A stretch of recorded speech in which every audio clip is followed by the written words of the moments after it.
दोस्तों, क्या आप किसी कैमरा की क्वालिटी को जज कर सकते हैं सिर्फ उसके मेगापिक्सल काउंट को देख के? आप ये वीडियो देखते रहिए और मैं आज आपसे इसी बारे में बात करने वाला हूं। नमस्कार दोस्तों, मेरा नाम है गौरव। आप देख रहे हैं टेक्निकल गुरुजी। चलिए शुरू करते हैं।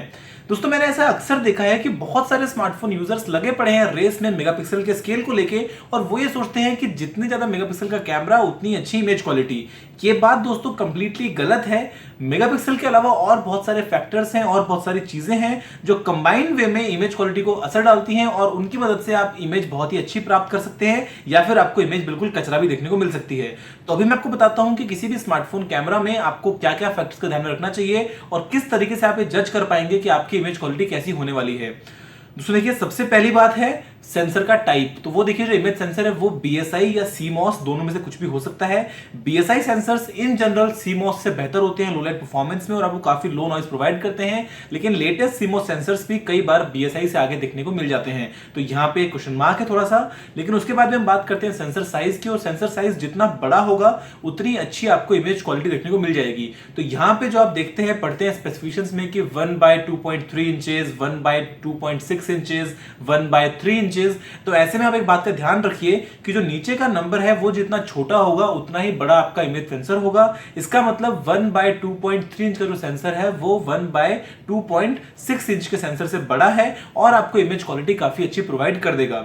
जितना बड़ा सेंसर उतने बड़े पिक्सल्स और उतनी ही बड़ी लो लाइट अच्छी परफॉर्मेंस। दोस्तों फिर हम बात करते हैं ऑप्टिक्स की। तो देखिए, जो ऑप्टिक्स हैं वो आपको नॉर्मल मिलते हैं 5 एलिमेंट लेंस, 6 एलिमेंट लेंस। तो वो सब जनरल है, उसके बारे में हमको बात करने का कोई फायदा नहीं है। जिस चीज के बारे में बात करने का फायदा है वो है कैमरा का एपर्चर।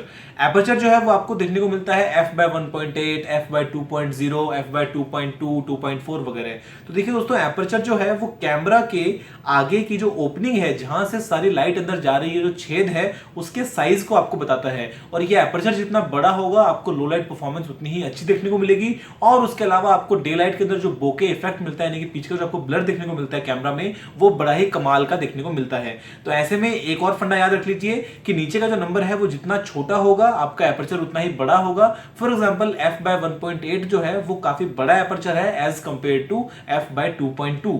तो ऐसे में मैं एक डिटेल वीडियो तो बनाऊंगा इसके बारे में, लेकिन ये बात ध्यान रखना बहुत ही जरूरी है कि एपर्चर जितना बड़ा उतना ही अच्छा आपका कैमरा। उसके अलावा है दोस्तों OIS। तो अगर आपके फोन में आपको मिलता है OIS, इसका मतलब आप जो वीडियो रिकॉर्डिंग करेंगे वो काफी स्टेबल करेंगे, काफी स्मूथ कर पाएंगे। और उसके अलावा लो लाइट में जो आपके कैमरा परफॉर्मेंस है वो काफी अच्छी हो जाएगी, क्योंकि जो आपका कैमरा है वो अपने शटर को और ज्यादा टाइम तक ओपन कर पाएगा, क्योंकि जो OIS है वो कंपनसेट कर देगा किसी भी तरह के शेक के लिए। और ऐसे में आपको बहुत ही अच्छी लो लाइट परफॉर्मेंस भी देखने को मिल जाती है। दोस्तों फिर हम बात करते हैं ऑटो फोकसिंग की। तो यहां पे आपको मिल सकता है PDAF, CDAF, laser auto focus, या फिर डुअल पिक्सल। तो डुअल पिक्सल जो है वो है बेस्ट। उसके बाद में आता है लेजर ऑटो फोकस और PDAF का कॉम्बिनेशन, और उसके बाद में आता है इंडिविजुअली काम करने वाले PDAF या फिर लेजर ऑटो फोकस, और सबसे लास्ट में आता है CDAF, जो कि बहुत ही पुरानी टेक्निक है और शायद ही आपको आज के डेट में किसी भी अच्छे फोन में देखने को मिलेगी। तो आप ध्यान रखिए कि आपको PDAF मिलता है, अच्छी बात है, लेजर मिलता है, अच्छी बात है, दोनों का कॉम्बिनेशन है तो और अच्छी बात है, और अगर डुअल पिक्सल है तो वो तो सबसे अच्छी बात बिल्कुल बनती ही है। दोस्तों फिर हम बात करते हैं फ्लैश की। तो देखिए, जो फ्लैश है वो आपको मिल सकता है single tone LED flash, dual LED flash, या फिर डुअल टोन LED फ्लैश। तो देखिए, सिंगल टोन का मतलब कि आपको वही येलो कलर की सिंगल LED है और आपको वही एक बार फ्लैश कर देगी। डुअल LED फ्लैश का मतलब कि वहां पे 2 LED लगी हैं और वो डबल पावर से फ्लैश करेंगी। लेकिन डुअल टोन का मतलब ये है कि वहां पे 2 अलग अलग कलर्स की LED लगी हैं, और वो एक जो फ्लैश करेगी वो करेगी थोड़ी कूलर टोन्स में, थोड़ी व्हाइट और ब्लूइश टोन्स में। जो दूसरी LED है वो फ्लैश करेगी थोड़ी वार्मर टोन्स में, थोड़ी येलोइश टोन्स में। और ऐसे में कैमरा जो है वो जज कर लेगा लाइटिंग कंडीशंस को, और उसके हिसाब से उन दोनों का एक मिक्सचर जो है वो सामने थ्रो करेगा, और जो आपको क्वालिटी है लाइट्स में, जो फ्लैश की क्वालिटी है वो काफी अच्छे से नेचुरल देखने को मिल जाएगी।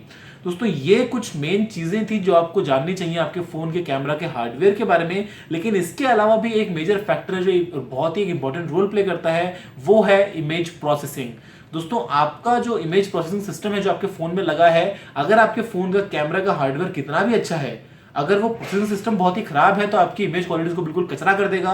और अगर आपका हार्डवेयर एवरेज भी है लेकिन अगर प्रोसेसिंग बहुत ही कमाल की है, तो आपको जो आउटपुट्स मिलेंगे वो बहुत ही शानदार देखने को मिलेंगे। एग्जाम्पल है सोनी के फोन्स, बहुत अच्छा हार्डवेयर होता है, खुद का सारा बनाया हुआ होता है, लेकिन मतलब जो प्रोसेसिंग है वो बिल्कुल बेकार, तो जो आउटपुट मिलता है वो बिल्कुल बेकार मिलता है। जो आईफोन्स हैं, हार्डवेयर मीडियोकर होता है लेकिन प्रोसेसिंग बड़ी ही कमाल की होती है, इसलिए जो आपको शॉट्स मिलते हैं वो बड़े ही कमाल के देखने को मिलते हैं।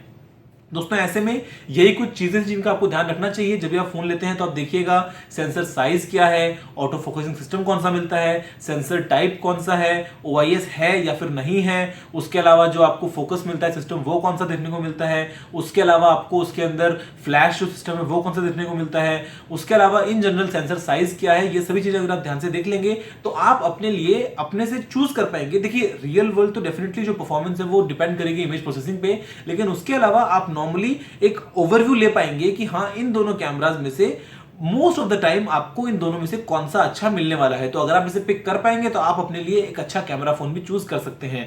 दोस्तों अभी के लिए इस वीडियो में इतना ही। मुझे उम्मीद है कि वीडियो काफी पसंद आया होगा। अगर आपको कोई सवाल या सुझाव हो तो आप नीचे कमेंट करना मत भूलिएगा। अगर आपको वीडियो पसंद आए तो उसको जरूर से लाइक और शेयर कीजिएगा, और अगर आपने अभी तक टेक्निकल वीडियो को सब्सक्राइब नहीं किया तो आप चैनल को सब्सक्राइब भी कर लीजिए, क्योंकि मैं आपके लिए यहाँ पे रोजाना इसी तरह की टेक वीडियोस लेके आता रहता हूं। अभी के लिए इतना ही। जय हिंद, वंदे मातरम।